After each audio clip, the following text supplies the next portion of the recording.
and welcome to another episode of Funny Talk with Mangelli and Max. I'm Tom Mangelli, and this is Doug Max. Doug's not going to be speaking much today.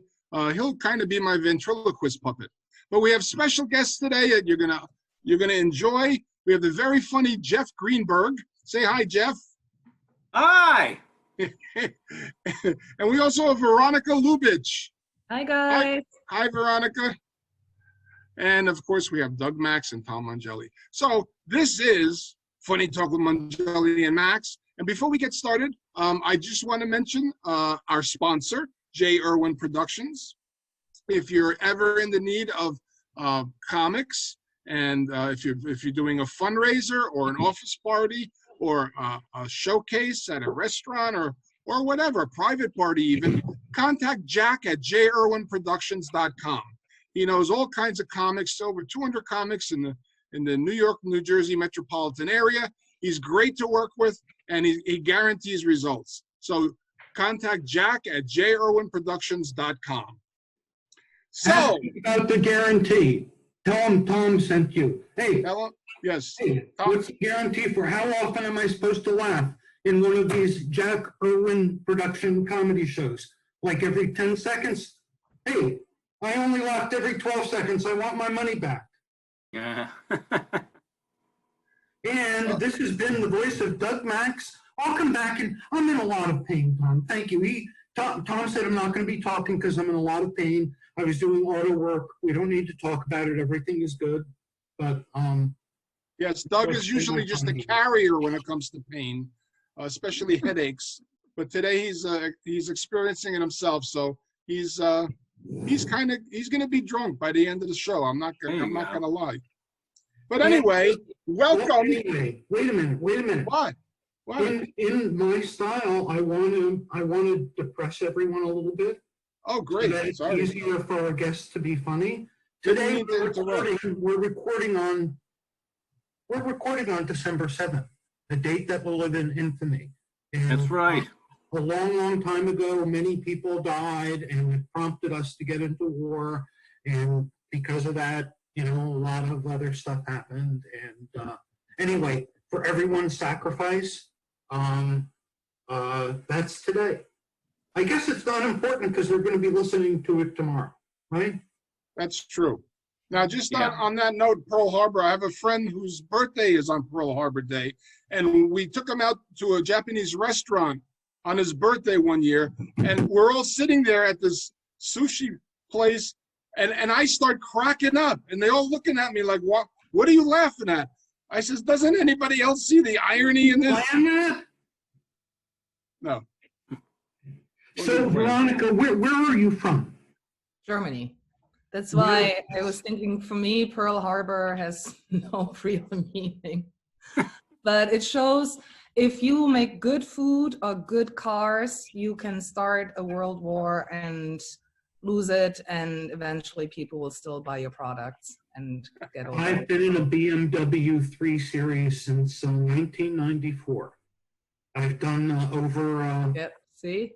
I've done over 250,000 miles in the same different BMWs, but all 3 Series manual. Love it. BMW. Yeah, I love driving a stick. Veronika, how long have you been here? You have a strong accent, so. I've been here for a long time, 20 years, but I came here. They say when you're older than 12, 13, and you move to a country, you will never lose your original accent. It's just a good right. My girlfriend's daughter is studying at Heidelberg University. Oh, wow. That's where my mom went to university. Yeah. That's really nice. What did your mom study? She studied languages. So she's fluent in Spanish, Italian, Portuguese, English, and a little bit of French. And then she also took some economic classes. So nice. So growing up, when your mom said, do the dishes, did she tell you in 7 different languages so you learned them all? What she did is actually, when I was 4, she had those records, because I'm old. So when I was 4, there were still records. And she had this French record that she would play for me to learn French. And I still remember there's this one scene where a girl walks in and she has a pain in her ear, and then she complains to the doctor, and then the doctor finds a fly in it and he has this laugh. And to this day, I hear this, qu'est-ce que c'est? C'est une mouche dans l'oreille. And this sentence is just drilled into my head. And I was told by some French people, considering I'm not from Paris, my pronunciation is not that bad. And French people are usually very stingy with compliments. So Yeah. Now, I don't like to brag, but I happen to speak French, Italian, Russian, and blue cheese. Oh, wow. What was the last one? Blue cheese. Blue cheese, yeah, they're all salad dressings. That's actually an Uncle Floyd joke I borrowed from him. Fluent in all the dressings. Yes. Jeff, how many languages do you speak? I only barely speak English. I mean, realistically. I took Spanish in junior high school. Oh, sorry. You know, when you're required to take a language in junior high school. And the only thing I remember now in Spanish is no hablo español. Yes. That's the only thing I remember I can say. Now, Jeff, I know you live in Wayne now. Did you grow up in Wayne? No, actually, I grew up in Livingston, in New Jersey. That's where I graduated high school from in 1977. But Livingston before that, High I School, lived I in. presume? Never. No, before that, I was in New Brunswick. I started I started out at the yeshiva in kindergarten, and my mother decided, instead of me going to public school, because I was a very precocious kid, she said, let's go put him in a strict school. So it was a 4-story building in New Brunswick, and I was on the 4th floor. I was taking the yarmulkes off the kids' heads and throwing them out the window. People would drive by, think the Japanese were sending paratroopers or something. Yeah, I was a very wild kid. I used to take the school bus home, and I used to blindfold the school bus driver. Guess who? He's like, Jeff, when was your first comedy performance? You like the bar mitzvah? Did you do shtick? well, my bar mitzvah. My mother said to me, Jeff, whatever you do, don't embarrass the family. When you get up there, please do not embarrass us. Think of us. So I said, Ma, don't worry about a thing. So I would get up there and I would say, hey, what a crowd, I tell you. Hey, Rabbi, you wear a hat like that, they want to give you a free bowl of soup. Hey, oh, what do you mean the Haftorah? I'll do the whole thing, Hey, what a crowd. Hey, Uncle Seymour, you brought a family of 5. The check better be more than $35, I'll tell you that. That was my bar mitzvah. That was, How can you do you remember any of your Torah portion? Do you remember? I remember the beginning of mine. Like, how long ago was it? Go ahead, I got to remember mine. Anyway, I remembered I studied German and French in high school. And we learned this very programmed way. And I switched from German to French at some point. It begins, Guten Tag, Luisa, wie geht's? Danke, guten dir, prima, wer ist denn das da drüben? Das ist mein Freund Paul Schmidt. Willst du ihn kennenlernen? That's an excellent pronunciation. Wow. And of course, he said, cross it to green, not in between. Yeah. Actually, my bar mitzvah, I kind of fooled everybody. So when I read the Torah portion in Hebrew, the first couple lines were like, nobody's getting kishka. It's an extra $10 a head. I said that in Hebrew, just to throw everybody off, I've got to tell you, Tom, sorry, I'm going a little Jew here. So I remember my bar mitzvah class. There was a boy in my class. He was 13, Tom and Veronica, whose Torah portion, he had to read in Hebrew and then read the English. Now, it turns out in the English, he was suckling on breasts. And at 13, he didn't want to do that. So he had to, he and the rabbi talked. I wasn't in on the conversation, but they gave him another Torah portion, is all I can remember. All right, Doug, just what time did you start drinking? It's only, also I remember at confirmation, the women had these white gowns and the guys all had black gowns. One of the girls, 17, 18, was not told that the gown was to go on over her clothes. Wait, the gown was supposed to go over what? She was wearing a white gown. Oh, she wore it instead of the clothes. Oh, and I'm taking it since it was white, it was a little see-through. It wasn't ooh, it was a good ooh. It was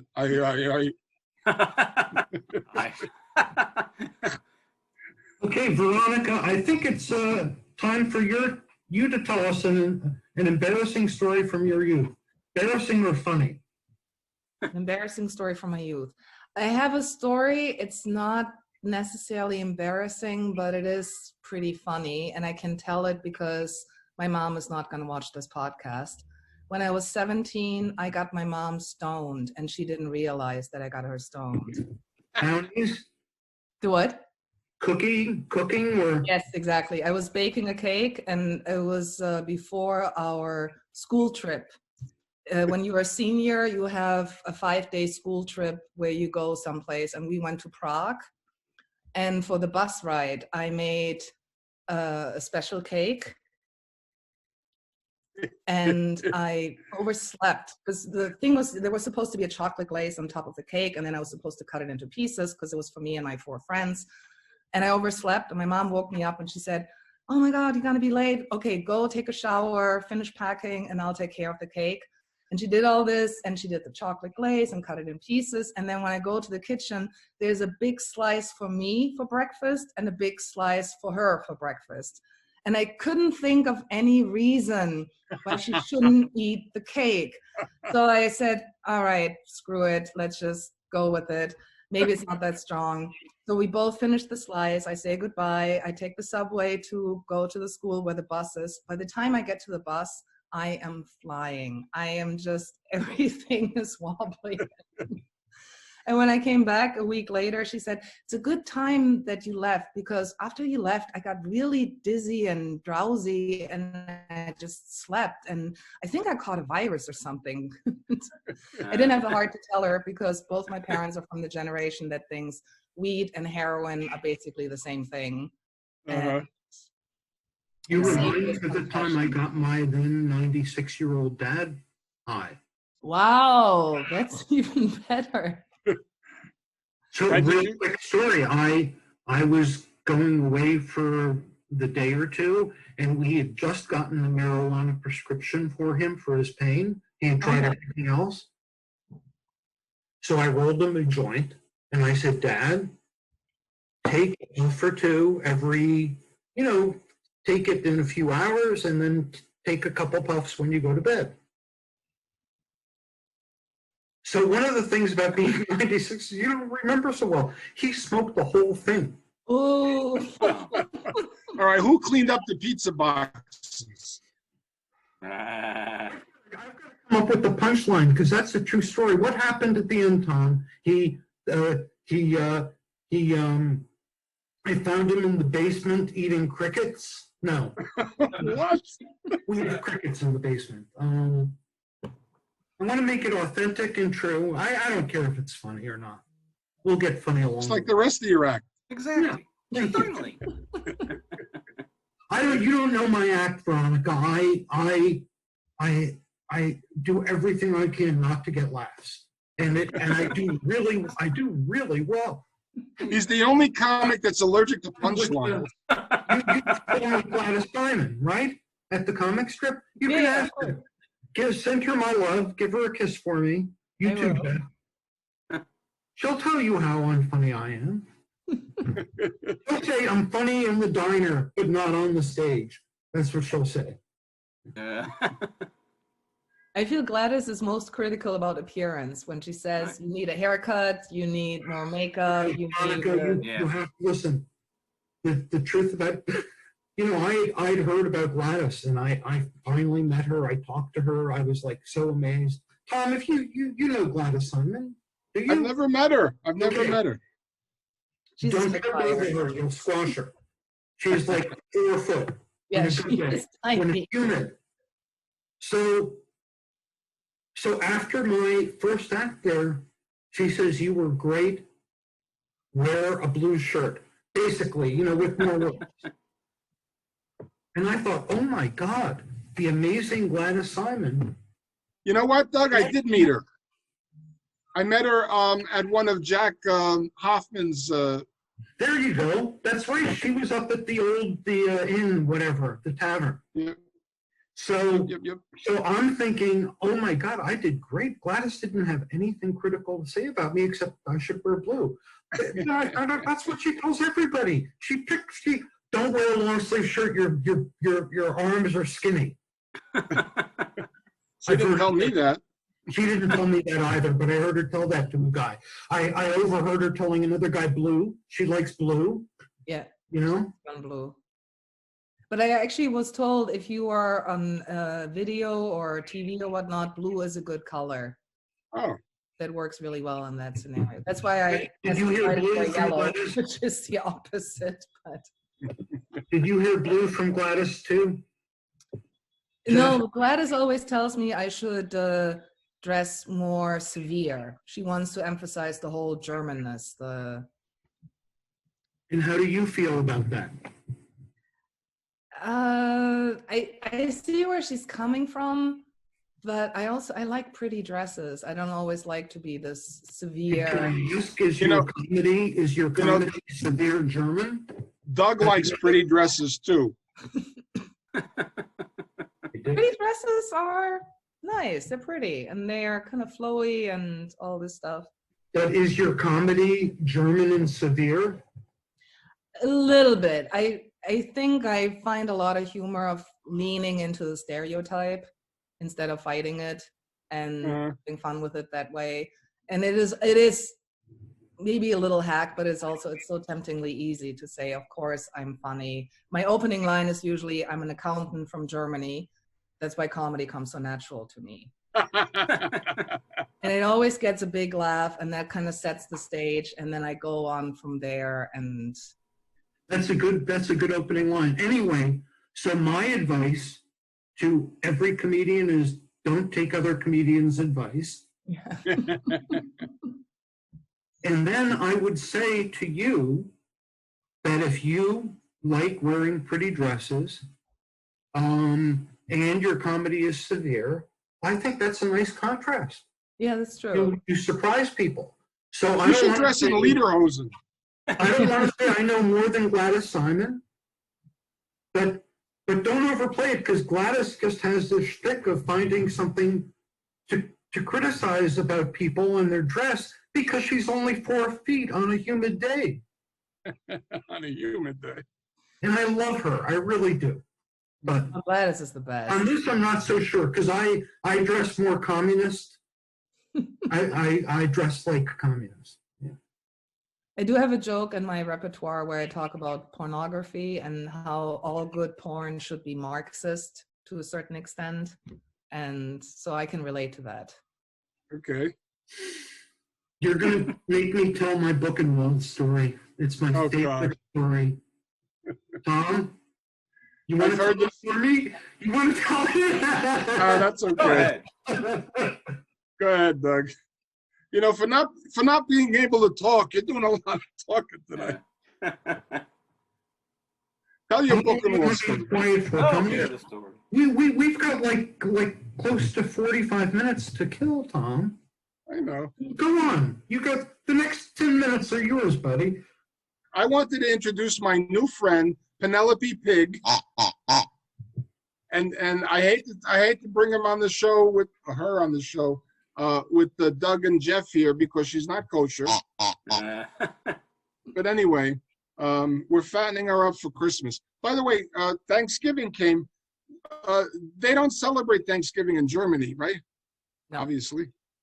Okay. What are the typical German Christmases like? Well, it's the that really is the OG country for Christmas. Right. We have the world's oldest Christkindl market in Nuremberg, which I believe is 800 plus years old. And it's Germany, Christmas, nobody does it better. It really, Yeah. especially because we have the Glühwein, which is hot malted wine. And it has different herbs and spices in it and quite a bit of sugar, and then with the alcohol together. And it's cold because you're wandering outside the booth and whatnot. And then you have 2, 3 of them and you feel the warmth settling down, and it's nice. It's very, very nice. So, you know, as you're describing that, Veronica, I know my friend Tom, and something you said triggered him and made him want to say something. So can I just interrupt you, Tom? Do you want to make the comment that you wanted to make that was funny about where this market is? I have no idea what you're talking about. Where is the market, Veronica? The Nuremberg, I think. Nuremberg. Oh. Well, no, it's out of context. No. Nuremberg. Hold all your judgments about Nuremberg, please. Tom was going to say, "Oh, I heard about the nice Nuremberg market." No, I used to do a joke. I live in Lakehurst where the Hindenburg exploded. So I made a joke that the diner near me has a Hindenburger, which is a flaming hamburger on a Kaiser roll with German potato salad on the side. I love the Kaiser roll. Also on the menu is a Nuremberger, but that's on a trial basis. Nuremberg trial. Yeah. That's what Doug was alluding to. But out of context, is kind of lose its meaning. No, I would have said I heard the Nuremberg market was only being done on a trial basis. Yeah, there you go. That's what I was going to say. Now there's no more Hindenburg, and I'm the only blimp in Lakehurst now. That was humor for our listening audience. Some of our audience is listening. So, Tom, you tell me when you're ready for my Buchenwald story, because I'm going to do it sometime during the show. Go for it, Doug. Go for it. This is Doug's Buchenwald. A woman I'm very fond of. I went on a few dates with her. Her father survived both Auschwitz, and then he was moved to Buchenwald. And he survived Buchenwald also. He and his family, along with 20,000 survivors, went to Buchenwald, which for those listening that aren't familiar with history, Buchenwald was a labor camp where something like a quarter of the 500,000 Jews that were in prison there were killed. Yeah.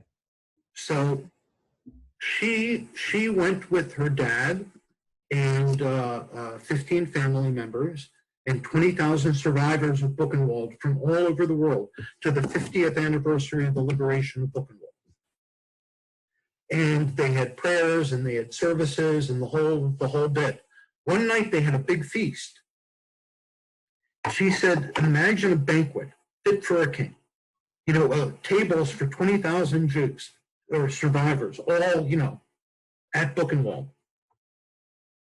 Fit for a king. Everything you could possibly want laid out on the table in front of you.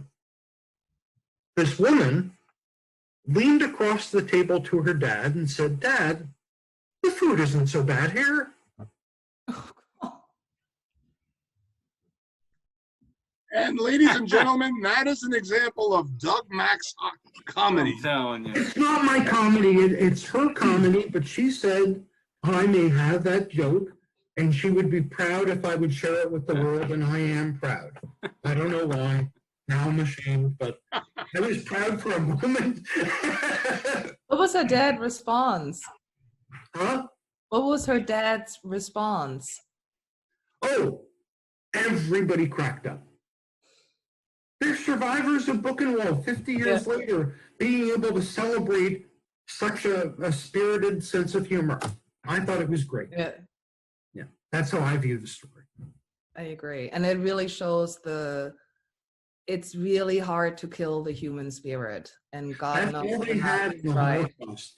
which is Tom's. I don't know why. Tom, every time Tom and I talk about what we want to do on a show, Tom's always saying, Doug, can you bring up the Holocaust more? Because that always fits with that theme of funny talk. Tom, it's enough, okay? Can we stop talking Holocaust already? All right, all right. I got one thing to say. Remember a couple years ago, Volkswagen, they had that big problem with Dieselgate. Remember Dieselgate? They were lying about, you know, the emissions of, and the gas mileage of the diesel, you know, and so they were fine. Volkswagen was fine. And it goes to show you, you know, that you know, when it comes to the proper use of gas, you can't have the Germans involved with that. You know, the proper use of gas is not. Okay. Oh my God! I'm writing you. You know something? I'm writing you down on a list I have, and there's only one other name on it: Gerald Benford, who's a person I'll never have on the show again. He was marketing. He was. I can't say it, can I, Tom? What's that? No, he was a little inappropriate. I love him. Funny. He was funny. He's not coming on the show again because he was funny. We can't have funny on this show. I invited him back on the show. He hasn't responded. Maybe it was something I said that offended him, like, you're never coming on the show again. Anyway, let me write down Jeff Green. B-U. B-E-R-G. How do you remember? Is there a mnemonic you can remember if you're an E or a U? Nuremberg is a U. Heidelberg is a U. Well, One is mountain, one is castle. Greenland has icebergs. So if you combine Greenberg and iceberg, you can spell it. And remember how to spell it. Hey, you know, speaking of iceberg, you know, I was thinking the other day about the Titanic. You know, the sinking of the Titanic. Of course, that's what you were thinking about the other day. Well, first of all, a couple of things came to mind. You know, how come nobody shot a hole in the bottom of the boat to let the water out? You know what I mean? And then the other thing was that, you know, they had the lifeboats, not that many lifeboats, and usually it was like women and children first. If I was on the Titanic, I would basically, on the lifeboat would be me and the tables of smoked fish. You know, that's all I would care about. I'm not letting that lox and sturgeon go to waste. Forget it. You know? Although ironically it's fish, and that would be in the water in its natural habitat. So it would just float around. Anyway, you can't fool me. A surgeon's a doctor that cuts you open when you're sick. Exactly. My son the sturgeon. Sturgeon. Have I got a sturgeon for you? You know? Oh, that reminds me of a great, I just saw a clip from a great record I had called You Don't Have to Be Jewish. Mm-hmm. And an old woman is yelling, oh, the agony, oh, the ecstasy, oh, the agony, oh, the ecstasy. A woman's voice, what is it, Mrs. Greenberg? What's the matter? What's the matter? Oh, the agony, oh, the ecstasy. What is it? What is it? Tell me, Ethel, tell me. Oh, the agony. What's the agony? What's the ecstasy? My daughter's leaving home. I'm never going to see her again. Well, what's the ecstasy? He's a nice young doctor. How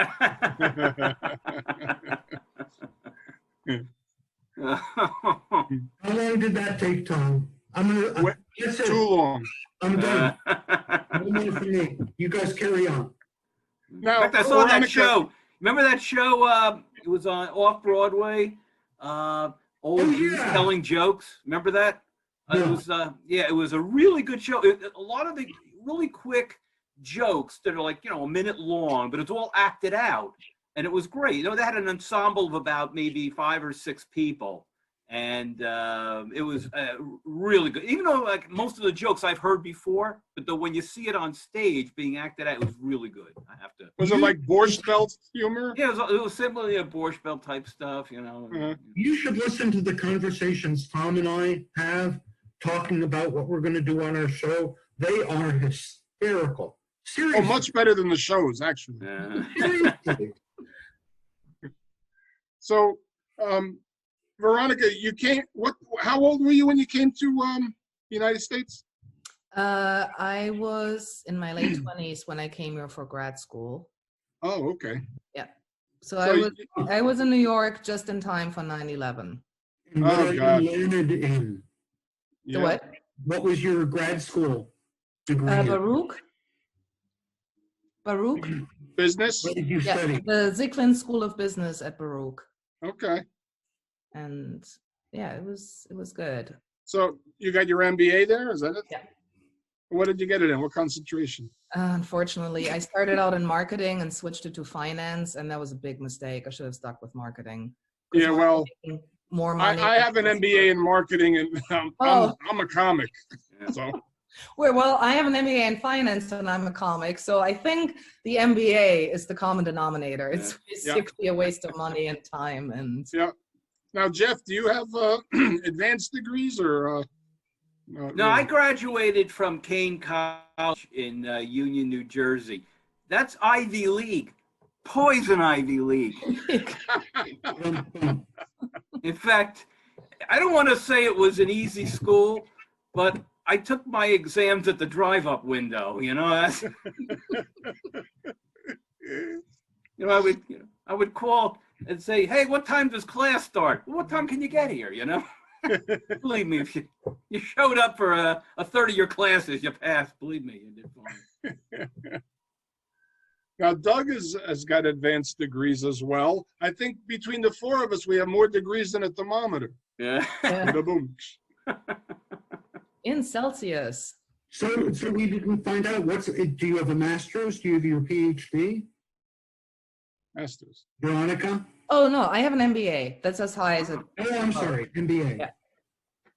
MBA in Is there finance. a doctorate of business administration? No, you can get a PhD in economics or things like that, but not in business administration. It's just a master's, and that's it. So if they gave out degrees in comedy, what do you think? What have we earned so far? Well, instead of community college, they should have comedy college. Yeah. I feel all of us are beyond community college when it comes to comedy. Maybe not Ivy League, but like I went to Tufts, an undergraduate, and that was the school where everyone went who couldn't get into Harvard. It was a tough school, I tell you. Tough. So I feel all of us were at the Tufts level. That sounds about right. Yeah, sounds right. Dr. King College. Hey, I went to Washington University. I'm not going to put that school in category with King. There was once, I'm sorry, there was once a caller on a radio show I was on, and he called in and he said he like slurred and we thought he was from Harvard, and then he spoke again and it was Hartford. Oh, that's the difference. I don't want to say that nobody ever came out of Kane successful or anything like that, but it's the only school in which the alumni get paid from the school. We get checks, you know. That actually sounds like a great on hard times. Yeah. And to joke about that, my university hounds me. I'm 64. So this is, it's going past 40 years now. Every year they give us money. I'm like, I paid for school. We paid a lot at the time.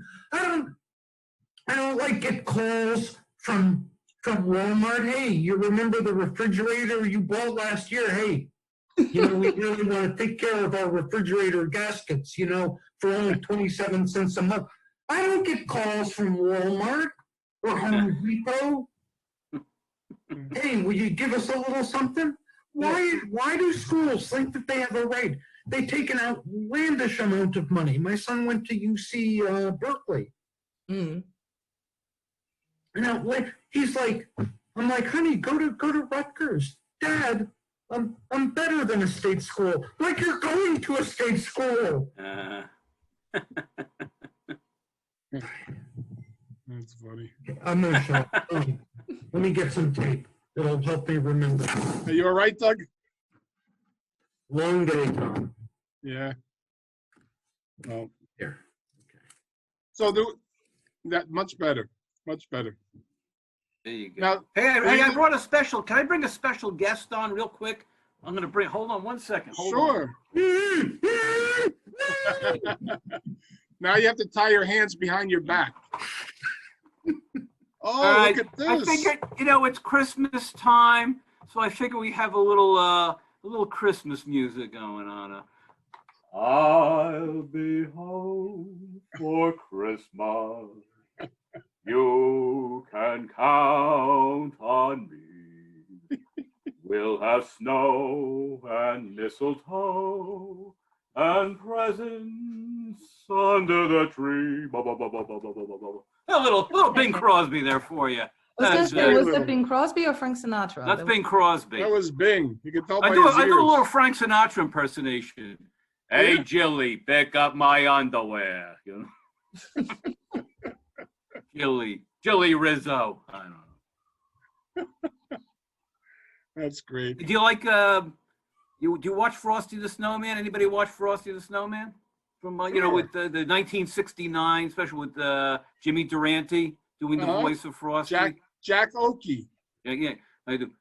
Frosty the Snowman had to hurry on his way, and he said goodbye, and don't you cry. I'll be back on Christmas Day. Little Jackie birthday. Vernon as as Frosty there. I'm a big Frosty the Snowman fan. That's Yeah. Yep. I didn't I know love it all was those so. I didn't know Bass the and song. Rankin.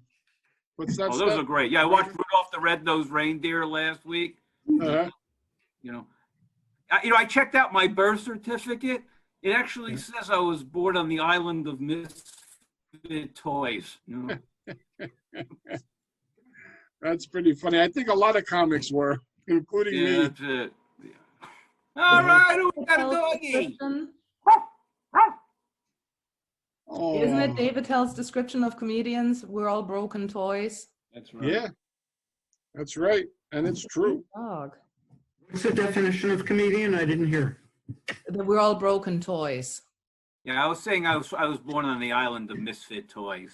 Nobody wants a Charlie in the box. Charlie in the box. Hey, I'm still wondering what was wrong with the Raggedy Ann doll. You're like every other doll you can It figure was out. on the rag. It was on.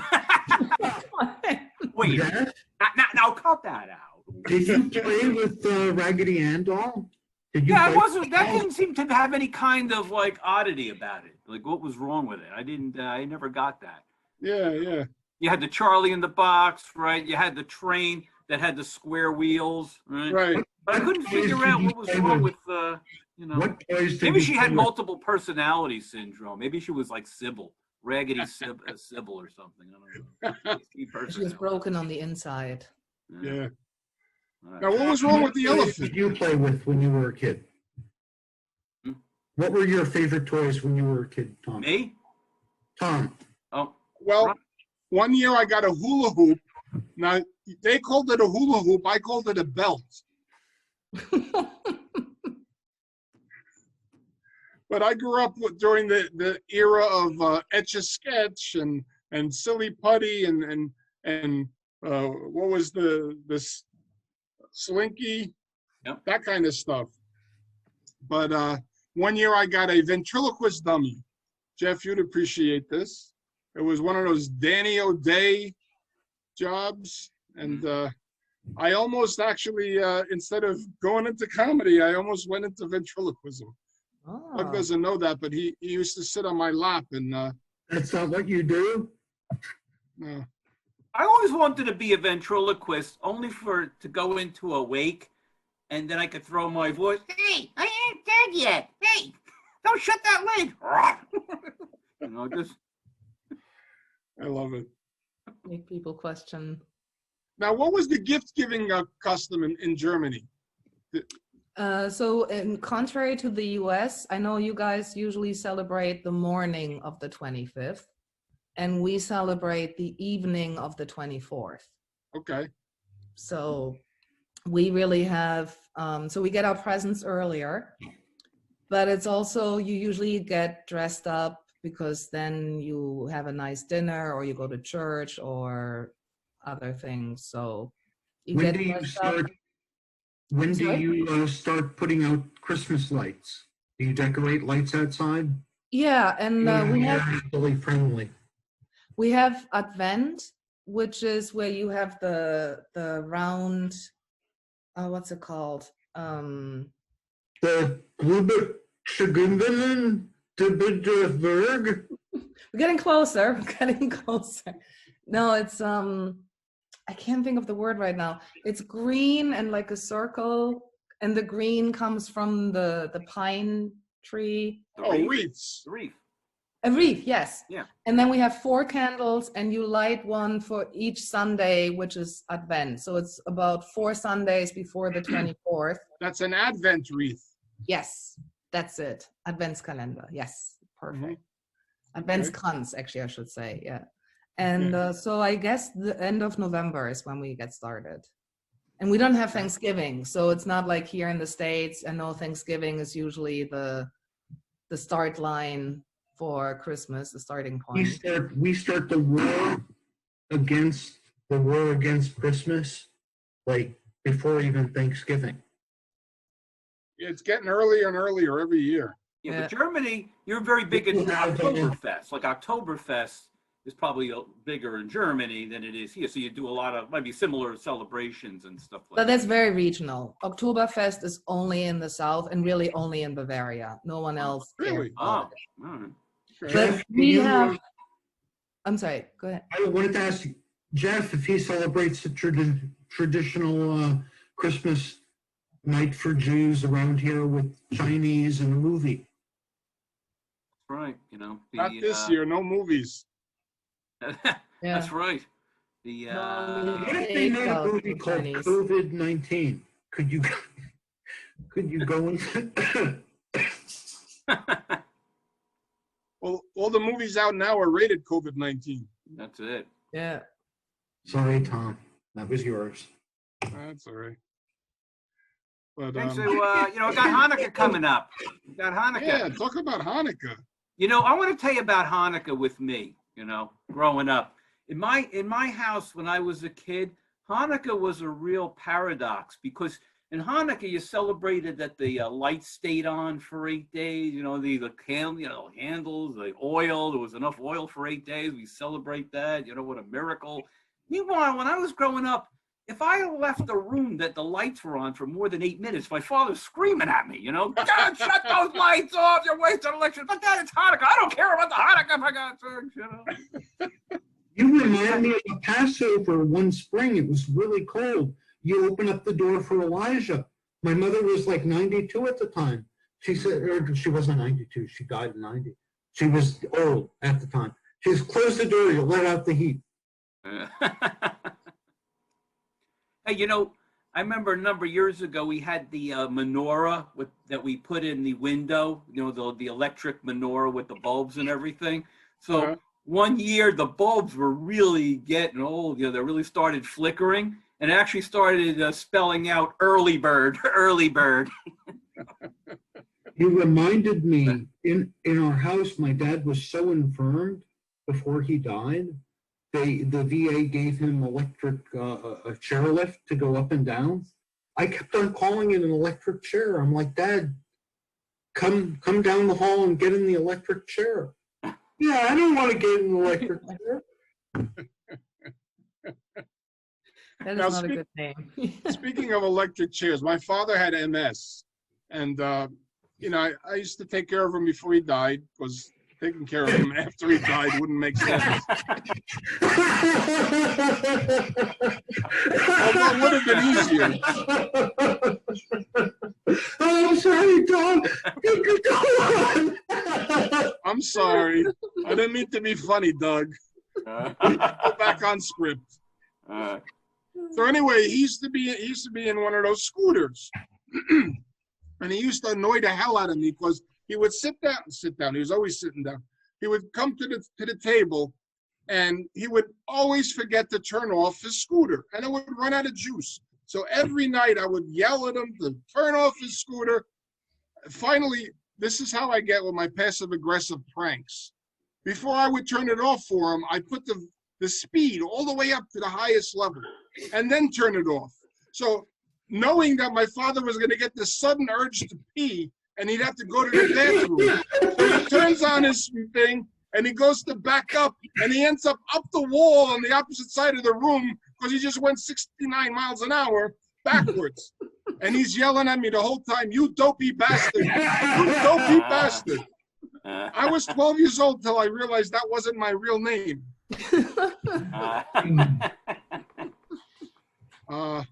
Those were the good old days. I hear you. And when he used to tick me off, all he did all day long was he'd watch TV 24/7. Somehow he was always watching MASH. I don't know how that happened. But anyway, when he would tick me off, before I left the house, I would hide the remote control in the top shelf of the refrigerator so he couldn't get at it. Evil. Yeah. So the home health aide would always find it in the butter bin and just like shake his head and laugh. Meanwhile, my father's like, "Where's the remote? I can't find the remote." What do they call it? A callback? Oh, a clicker. It was a clicker. A clicker. This is why I was laughing when Tom said, "I took care of my dad." Anyway, I did the same thing. I did different flavors, but I did the same thing. Like when the doctor, I told this story before. Although I have to say, if Tom says he's taking care of his dad and then tells him to get into the electric chair, then can lead us to different conclusions. Yeah. Uh-huh. Hey, speaking of electric chairs, if I was ever on death row and they asked me, "What do you want for your last meal?" I'd say, "Just take me to the 24/7 buffet. I'll never finish. I'm not done yet. I'm just getting a second wind." Yeah, exactly. My mother always told me that if I'm ever on death row, I should order truffles because they only grow certain times of the year. This is back in the day. So she thought I was going to be in death row when I was like somewhere between the ages of 5 and 12, because I remember that was her advice. Yeah, that's actually surprising. What made her think that you're going to end up on death row and need to hear that advice?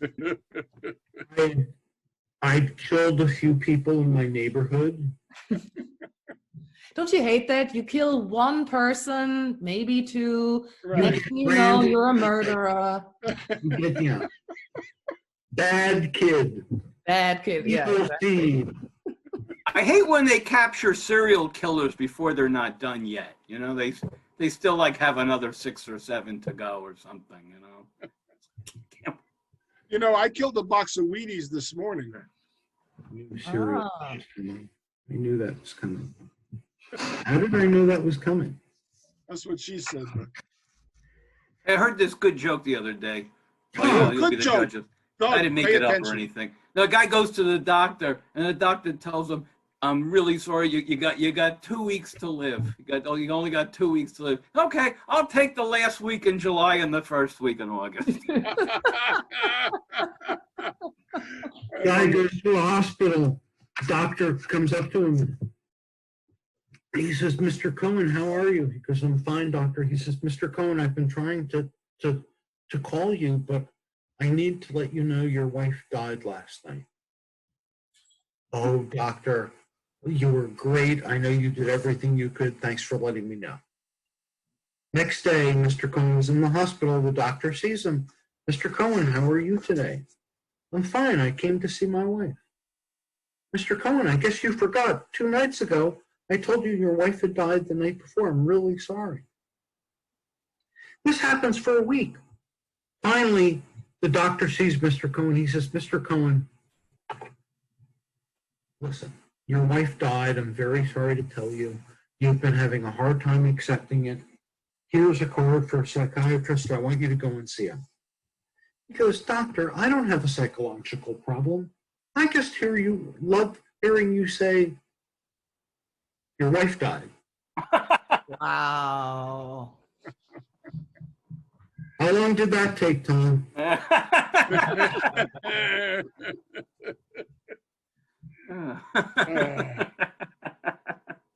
So this guy goes to a psychiatrist, completely naked, wrapped in saran wrap. The psychiatrist says, "I can clearly see your nuts."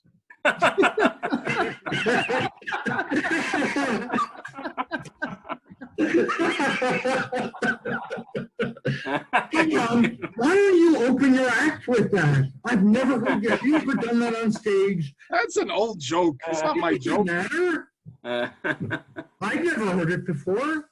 Jeff, if you You know, ever the heard definition. I had never heard that one. Really? No, but the definition of a genius is you remember the content and you forget the source. So everything that's good and funny, claim it. Yep.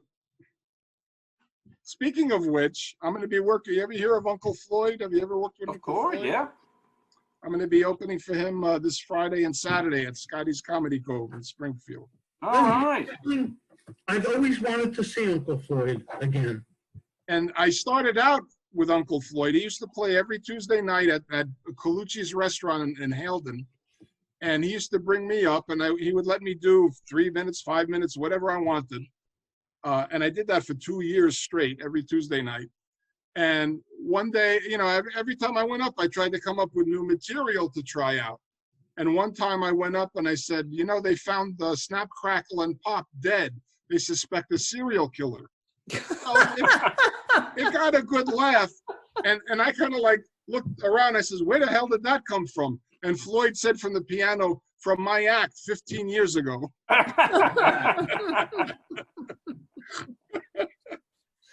I did go as a serial killer one Halloween, and I had a whole bunch of mini cereals sewn into a trench coat, and that was my costume. And Nice. one Thanksgiving, my girlfriend did not have an outfit. She wrapped herself in saran wrap and went as leftovers.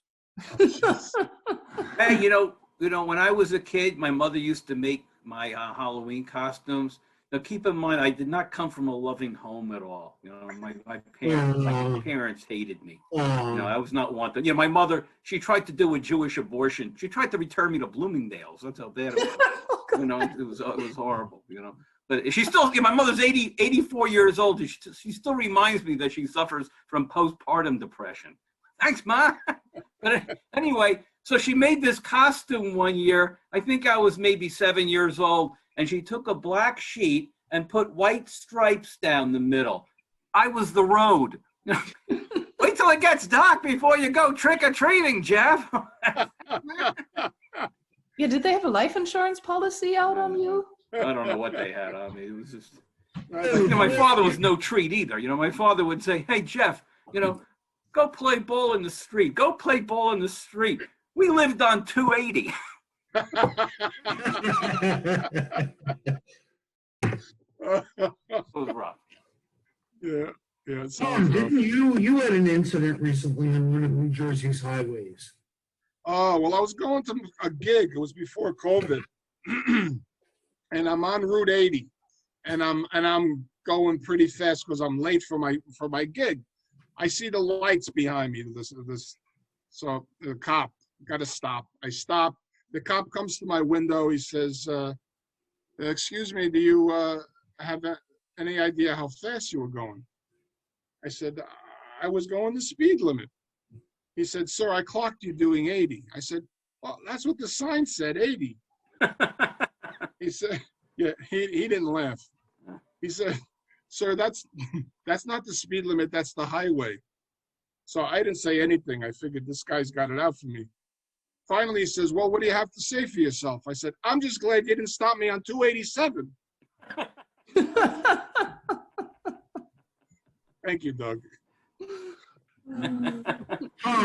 You know, as you're telling that story, I'm thinking, you know, in all our years in comedy together, how often have you randomly set up a joke for me where I get to talk about giving a dog an orgasm? I can't remember a single time you've like segued, you've figured out a way to segue from a dog to me giving it, you know, happiness. Great. Yeah, happiness. well, that kind of doesn't come up much in conversation. It's all about the pivot. Speaking of segues, Doug, why don't you tell us? You didn't get us. You want a segue for Christmas, Tom? Yes, some kind of conveyance. But so Doug, why don't you tell us about your experience with animals? And don't be sheepish. No, no, no, no. I love you.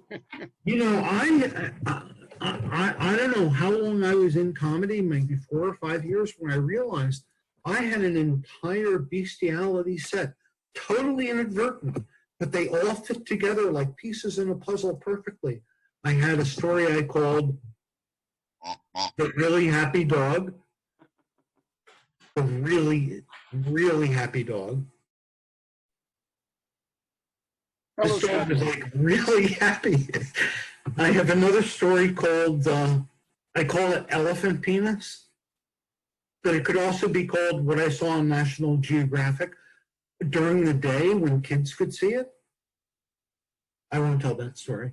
And another one about a masturbating chimpanzee. And together they form, you know, it's like Tom's Meals on Wheels tour. You've got a whole Segway pieced together. You at a doggy with a doggy bag, you know? Well, don't Hey, keep us Doug. hanging. Tell us about the dog that you made very happy. No, Tom, No? we're not going to. First of all, that gets attributed to me, and it's entirely on the dog and his owner. This was my first date with this woman. I had no idea what she had prepped this dog to be into, you know. I was petting the dog normally. So we're going to end that story there. Hey, Petting Doug, or I got heavy a petting? good dating site for you. I got a good dating site. I need when I have a girlfriend with a beagle. Farmanimalsonly.com. Gives new meaning to the term "I love you." Well, Michael Che has a great joke, how it is kind of weird how we all get so up in arms about bestiality, but we all eat meat. And then he said, if I were a goat, I much rather... Have sex than be eaten. Exactly. Or as he put it, end up in some Jamaican's lady stew. One of the reasons, You're making me hungry. one of the reasons I'm divorced is One of them. one Thanksgiving, we were talking about how wonderful the food was, and somebody commented that the pig was, the ham was farm raised and totally organic and a great life. And how she thinks it's much better for an animal to be free range and whatever. And as she's telling the story, I said, please, all I said was, please pass the pork. And all the eyes turned to me like I had said something. My aunt was, oh, you know, what a wonderful life these animals live. Please pass the pork. Okay, that's my sense of humor. This is why I don't get laughs. No question. All right, now Are you with me, people? That's what I have to say to my audiences all the time. Are you with me? No, not really. Good thing is, if you're on stage and with COVID going on, it's not good to get laughs. That could be a super spreader. So Yeah, that's true. better. It's exactly true. Oh, I'm definitely going to use that the next time I bomb and say, I understand you are not laughing to keep us all safe. That's the only reason. And I appreciate it. It's good. Veronika, you have to begin. You have to set up early on the premise that you do not want them laughing. And then if they laugh, you chastise them like a severe German woman. I actually did that in a show for real, where I came out and I said, people were laughing at my first joke, and then I said, stop laughing. This is German humor. We take humor very serious. It's not a laughing matter. And then moved on from there. But I'm not doing it anymore because enough people were confused and trying to placate me by not laughing. And then the others it's weird. didn't laugh because they thought it was kind of hacky. So You want to know why? I know why. why? Why? Because people aren't as smart as you. So what you find funny will not be funny to most people. This is why Tom does so well in comedy. He's like the stupidest. Like a 3-year-old would get his He goes to 3-year-olds' movies to get material. I almost went to another kid's movie this weekend, Doug. But he kills. He's happy, easy comedy. You don't have to think about, oh, the German woman doing irony. I get it. I came for comedy, not irony. Oh, sometimes in my act, if they start laughing right away, I interrupt them and say, please don't laugh. It throws me off. I'm not used to it. Hey, that's my line. Very early on in my comedy career, I was so nervous and I would memorize everything verbatim and just go over it over and over and over again. So basically what you're not supposed to do. So I would go there and recite. And then if people were laughing too much, I got angry because it was throwing me off my rhythm and I was so worried that I'm going to forget the next joke. And you can see it on my face. I'm like, stop laughing. I'm going to forget the next line. And yeah, my teacher said, you should never get mad at the audience for laughing because that is kind of the point. Yeah, really. What? You don't Do you remember audience laughing? Whenever it happens, I stop. I give them a little lecturette on how they're interrupting my flow. They should fucking behave themselves. Behave like you here to hear yourself talk or me? You're probably one of the few comics who would call them hecklers. They're just laughing and going along. I might have had a heckler, but I have a defense against heckling. I'm deaf. Yeah, he's deaf in one ear. Oh, so you just don't hear it. You just ignore it. He just hears heck, not heckle. I don't want to. I tell the idiot heckler I'm deaf. And it shuts them up. They don't realize we've had a conversation and I clearly can, but you have to get into the mindset of the heckler. But I'm with you. I'm with them. They're giving me time that I didn't have before. I value the heckler. I can get a good minute or two out of them. Yeah. Now, I taught public school in Patterson, so I wait for the hecklers. I'm ready. I still haven't gotten a good heckler yet, but yeah, 2021. Yeah. Listen, I don't think I've ever. The one time I had a heckler, I was like engaging with him, and then later on Facebook, the comic that came before me that did horribly with the heckler and was getting annoyed with him, chastised me publicly. He said, listen, when the comic before you shuts down a heckler, don't invite him to participate. I'm like, I didn't say it, but I was thinking, this heckler was funnier than you. Hey, one time I was doing this show and this woman was going, you stink, you're horrible, I can't take it anymore, not funny, not funny. And I said to her, Ma, if I knew you were going to be this way, I wouldn't have paid for your cover, for God's sakes. You know? Now get out of here. That's a good line. I love that. That's awesome. No, I'll tell you, I really haven't I think heckling has like gone out of vogue. I don't see it much lately. Well, except Doug shows, but. I do not do I get heckled? I can't. No, you don't get heckled either. If I want to get heckled, I go to my brother's house for Christmas. That's it. My brother's heard all my jokes 100 times, so he's the first. Hey, you know, the other night I didn't get heckled. I was doing this fundraiser for the Fair Lawn Jewish Center, and nobody heckled, but they stopped all their checks. So I don't know.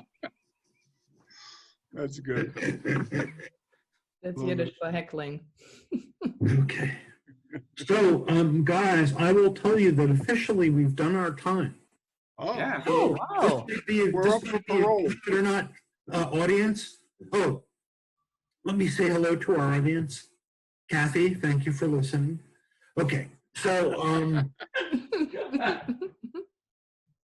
so if anybody has anything they want to brag about or mention or bring up other than, listen, I know you people in New Jersey love Uncle Floyd, but if you haven't seen my friend Tom Angeli, you owe it to yourself before before you die. Before he dies. Tom Mangelli performing at Scotty's this Friday and Saturday night. Shows beginning at 7:30, Tom? 7:30, yeah. Please get there at 7 and order delicious food made by a wonderful chef named Joseph. Yeah. And they have great cheesecake. Ooh. Ooh. So And actually, you get tickets by going to Scotty's Pub and Comedy, Scotty's Steakhouse. ScottySteakhouse.com. And yeah, Uncle Floyd's been doing it for like 50 years, and he's great. He's tops. Yeah. He's tops. Does he still do Joe Frankfurter? Remember that you did like the send up on Joe Franklin? You know? Yeah, he actually got sued by Joe Oh, Franklin. he did? Ooh. Yeah. Wow. Uncle I Floyd, called him up. stop impersonating me now. I will have my attorneys Dewey, Cheatham, and Howe come after you. Yeah. So listen, so it turns out that we also share a comedy Zoom event between Veronica and Jeff. I don't know if you've done HQ. So do you know the plug for comedy? No, not HP. HP, yes. Which is really it was a lot of fun to be on as a comedian. I have no idea what it was for Kathy, I love HP show. It's like a late night show on acid. Yeah. Where should they go to They look get used for to the it? sound effects. Where should they go to look for it? Jeff, you know the link because I always have to beg you to send it to me. Maybe I'll send out the link. You're on Just go Facebook? find it like HP Oddcast on Facebook or HP Comedian on Facebook. And I have to tell you, when I performed there, I got more laughs, I think, than I've ever gotten before performing comedy, even though it was Zoom, and even though these were recorded laughs. But I You know, it's pretty bad when you don't, even the recorded laughs don't work. You know, that's when you know things are rough, you know? the button broke. Well, Doug, there was that one show that we went on together and did each other's act. That was one of my favorite nights in comedy. You sucked at doing my act, but I did great with your act. I heard things from the crowd I'd never heard before. I don't. Yeah, it's called laughing. Laughing. Anyway, so do you have any exciting Zoom or the like comedy events coming up that you'd like to pitch? Jeff, you've always got things in the hopper. Yeah, let's see, I'm doing this Friday night, the Actors Temple in New York. They're having like, you know, their Hanukkah service, and then they do comedy afterwards. So it's going to be on Zoom. So I'll be doing that. Will then you I'll please apologize to the rabbi for me, because I told my story about giving the dog an orgasm at the temple. No problem. And other than that, yeah, just usually on Wednesday nights on Gladys Simon's Zoom comedy party on Facebook.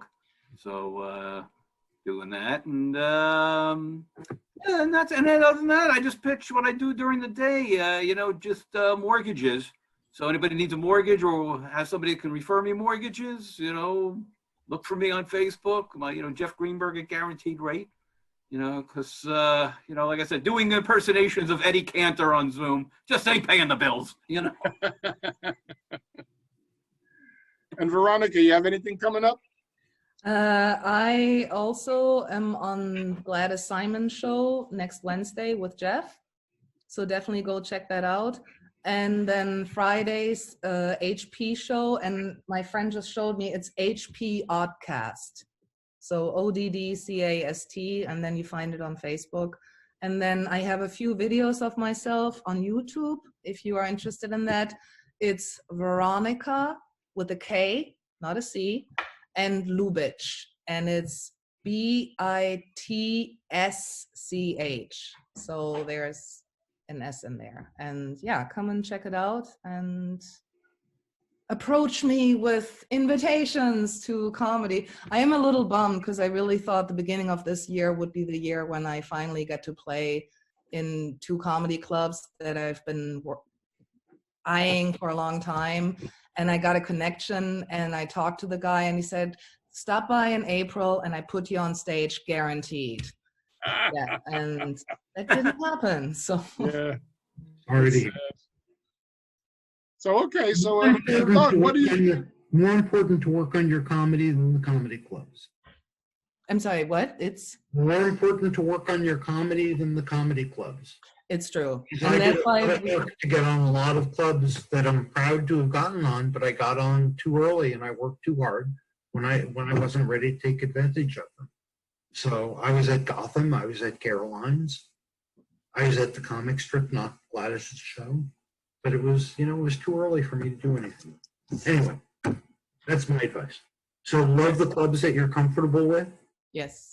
and get better there. And then when you get to these other places, you'll be undeniable. And this has been another episode of Funny Talk with Mangelli and Max, Tom Mangelli, Doug Max, Veronika Lubitsch, and Jeff Greenberg. From all of us here in Comedy Land, happy holidays. And yeah, happy Hanukkah. Happy holidays, everybody. Happy upcoming Christmas. Fröhliche Weihnachten. Yeah.